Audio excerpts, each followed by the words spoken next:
नमस्कार दोस्तों। आज की हमारी कहानी एक ऐसे असुर राज की है जिसको मारने में भगवान शिव भी असमर्थ थे, जिसके पास श्री कृष्ण कवच था, जिसे ब्रह्मा जी ने उसे वरदान के रूप में दिया था। और उस राक्षस के वध के बाद ही शंख की उत्पत्ति हुई थी। तो इसके पीछे क्या कहानी है, चलिए जानते हैं आज के इस वीडियो में। भगवान शिव देवों के देव भी कहे जाते हैं। हिंदू धर्म ग्रंथों के अनुसार वो समय समय पर अपने भक्तों की रक्षा करते रहे हैं। शिव महापुराण में भगवान शिव और शंखचूड़ के बीच एक भीषण युद्ध का वर्णन किया गया है। चलिए जानते हैं भगवान शिव ने शंखचूड़ का वध कैसे किया था। शिव महापुराण के अनुसार शंखचूड़ दैत्यराज दंभ का पुत्र था। शंखचूड़ बहुत ही पराक्रमी असुर राजा था। एक बार को देवता भी उसके कहर से बचने के लिए भगवान विष्णु और भगवान शिव की शरण में गए थे।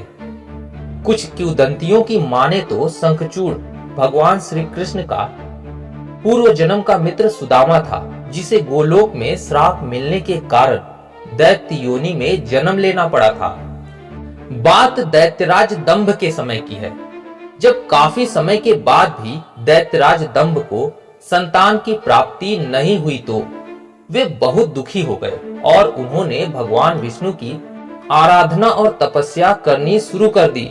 उनकी कठोर तपस्या देखकर भगवान विष्णु प्रसन्न हुए और दैत्यराज दंभ के सामने प्रकट हुए। भगवान विष्णु ने दैत्यराज दंभ से कोई भी वरदान मांगने को कहा। दैत्यराज दंभ ने महापराक्रमी और तेजस्वी पुत्र की कामना भगवान विष्णु से की। उन्होंने ऐसे पुत्र का वरदान मांगा जो अजय हो और तीनों लोकों पर विजय प्राप्त कर सके। भगवान विष्णु ने दैत्यराज दंभ को ऐसा ही वरदान दिया और वहां से अंतर्ध्यान हो गए। इसके बाद दैत्यराज दंभ के घर में एक पुत्र का जन्म हुआ, जिसका नाम उन्होंने शंखचूड़ रखा। जब शंखचूड़ बड़ा हुआ तो उसने पुष्कर में जाकर भगवान ब्रह्मा जी की घोर तपस्या की। ब्रह्मा जी शंखचूड़ की तपस्या से खुश होकर वहां प्रकट हुए और शंखचूड़ से वरदान मांगने के लिए कहा। शंखचूड़ ने ब्रह्मा जी से वर मांगा कि वह देवताओं द्वारा कभी भी पराजित न किया जा सके। इस पर ब्रह्मा जी ने शंखचूड़ को वरदान देते हुए साथ ही उसे श्री कृष्ण कवच भी दिया और तथास्तु कहा।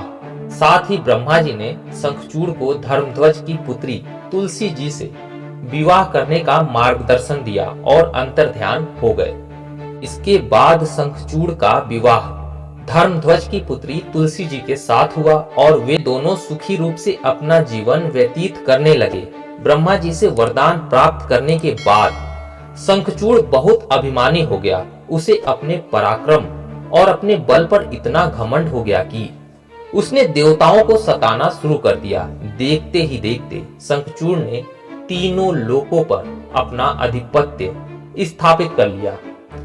देवता थक हार कर भगवान विष्णु जी के पास गए और उनसे सहायता करने की प्रार्थना की, लेकिन भगवान विष्णु जी ने दैत्यराज दंभ को एक महा पराक्रमी पुत्र होने का वरदान दिया था।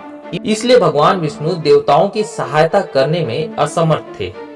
भगवान विष्णु ने देवताओं को भगवान शिव के पास जाने की सलाह दी और कहा कि अब महादेव ही आप लोगों की सहायता कर सकते हैं।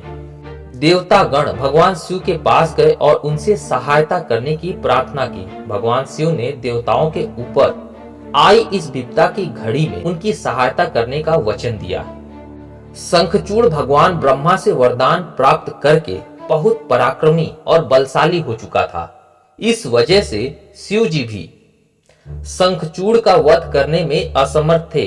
तब जाके भगवान विष्णु ने एक ब्राह्मण का रूप धारण करके शंखचूड़ से उसका श्री कृष्ण कवच दान में ले लिया। इसके बाद भगवान शिव और शंखचूड़ के बीच बहुत भयंकर युद्ध हुआ और कई दिनों तक यह युद्ध चलता रहा।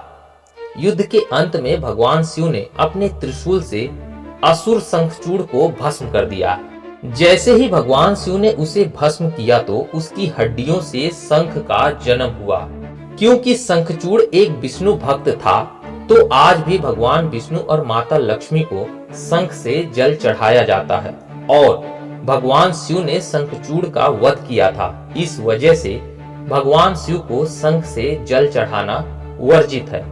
तो दोस्तों, यह थी आज की कहानी कि कैसे भगवान शिव ने शंखचूड़ का वध किया था और कैसे शंखचूड़ के वध के बाद शंख का जन्म हुआ था।